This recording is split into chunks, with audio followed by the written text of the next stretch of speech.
மாதிரி காங்கிரஸ் கட்சி அதை உணரும்.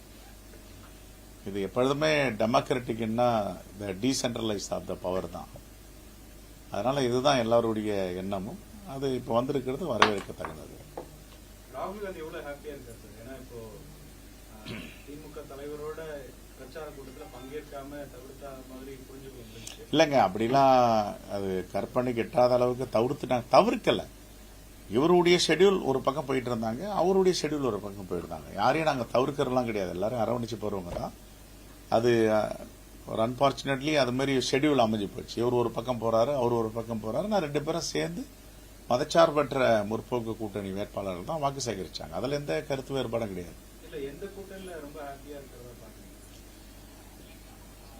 அப்படி சொல்ல முடியாது, எல்லாமே ஹாப்பி தானே. அமைச்சரவை கிடைக்கிற இடம், ஆட்சியில பங்கு கிடைக்கிற இடமா, அது ரொம்ப இழுத்தடிச்சாங்க இல்லையா? எதுல ஹாப்பியா இருக்கு? நீங்க எப்படி ஹாப்பியா இருக்கீங்க? டீசென்ட்ரலைஸ்டு பவர், ஆட்சியில் அதிகாரம் என்பது எல்லாருக்கும் மகிழ்ச்சி தானே. ஒரு கட்சி தலைவரான மகிழ்ச்சி அடைய வேண்டிய விஷயம் தானே. அது திமுக காம்ப்ரமைஸ் பண்ணியிருந்தா ஆட்சி பிடிச்சிருப்பாங்கன்னு நினைக்கிறீங்க? அது மாதிரி சொல்ல முடியாது. முதலமைச்சர் மு.க. ஸ்டாலினும் ஆளுநருடைய நடவடிக்கையை கண்டிச்சிருக்காரு. எல்லா ஜனநாயக சக்திகளும் கண்டிச்சிருக்காங்க. நாங்க தான் முதல் கண்டிச்சோம், முதல் ஆர்ப்பாட்டம் பண்ணோம்.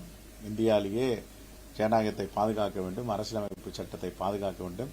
எங்களுடைய நோக்கம் எல்லாம் ஜனநாயகம் வென்றெடுக்க வேண்டும். ஜனநாயகத்தை யாரும் சீரழிப்பதற்கு அனுமதிக்க கூடாது.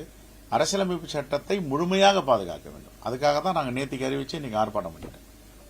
இது ஒரு நிலையான கவர்மெண்டா பாக்குறீங்க?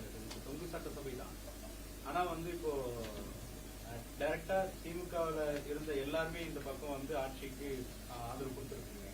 இது ஒரு நிலையான கவர்மெண்டா கொடுக்க முடியுமா? இல்லாட்டி டிஎம்கே என்னைக்கு வேணாலும் இது அவங்கள திரும்ப பெறக்கூடிய வகையில ஒரு அழுத்தத்தை கொடுத்தா? இல்லையே, இப்போ 118 சட்டமன்ற உறுப்பினர் மெஜாரிட்டி வந்துட்டு பேர், அது நிலையான ஆட்சி தானே.